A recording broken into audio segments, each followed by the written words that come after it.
Hey everyone, this is Gio from Rebalancing Health, and today I follow up on my last video about the hamstring assessment and also my hamstring stretches. Today I'm going to show you the hamstring exercises that you can perform to strengthen those hamstrings, and not only to strengthen them but bring them back to their normal length with strength. Because although you may have a really tight hamstring, now you get to strengthen the hamstring to their full range of motion.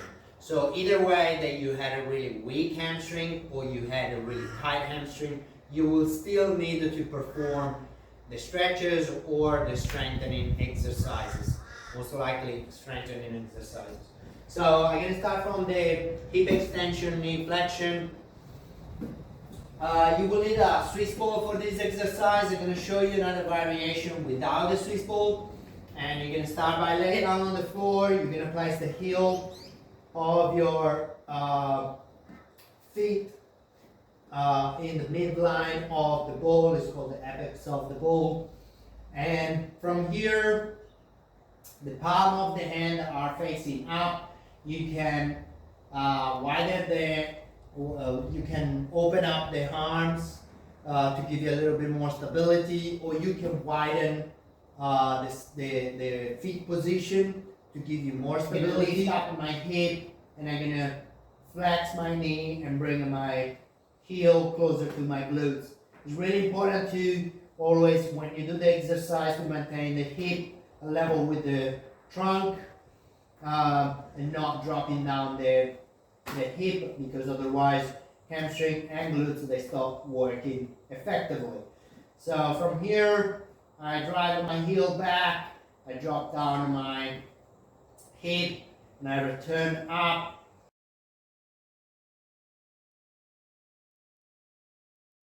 Okay, so for my hip extension, knee flexion on the floor, you just need a really slippery floor, or some of those discs that you can buy nowadays. They quite slippery and you can place it on top of the gym mat. I don't have those, but I have a nice concrete floor that is nice and slippery, and I'm going to use some cardboard instead.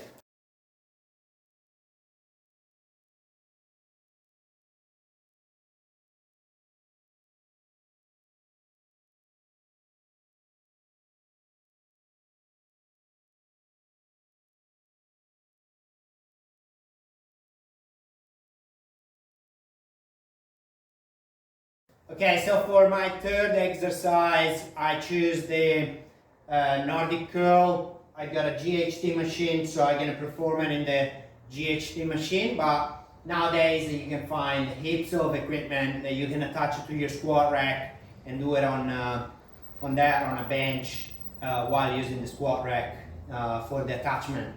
I'm gonna link the name of the company. I can't remember. There is an Australian company that makes those products.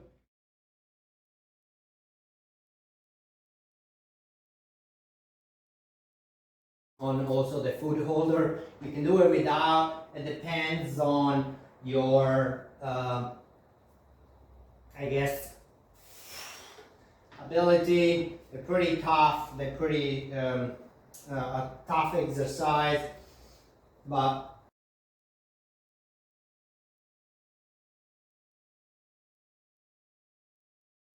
okay, third and fourth exercise suggestion is Romanian deadlift and straight leg deadlift.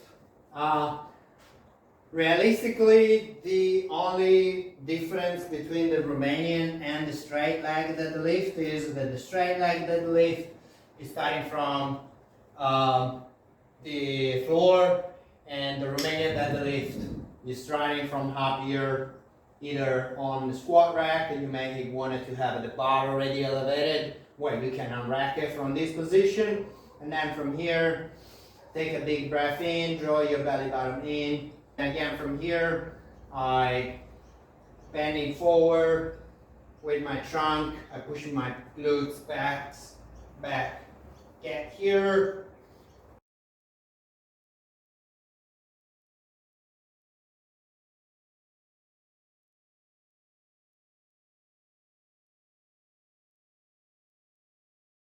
That's for the RDL, Romanian deadlift. The straight leg deadlift is, again, the legs are not straight, neither the knees. So you're just starting from the bottom. Knee should be flush with the forearms, and so it means that if the knee goes past your forearm, you're too low with your hip. If the knee are behind your forearm, you are too high with your hip. So from here, that's a flash to me. Externally rotate my elbows, stiffen my trunk.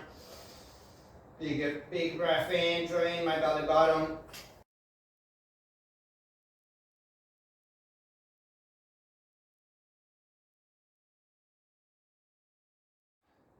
Okay, so those are my 4 or 5 exercise suggestion. I hope you enjoyed my video. Next up is going to be quad. How to assess the quad, how to stretch the quad, and how to strengthen the quad if it's necessary, and vice versa.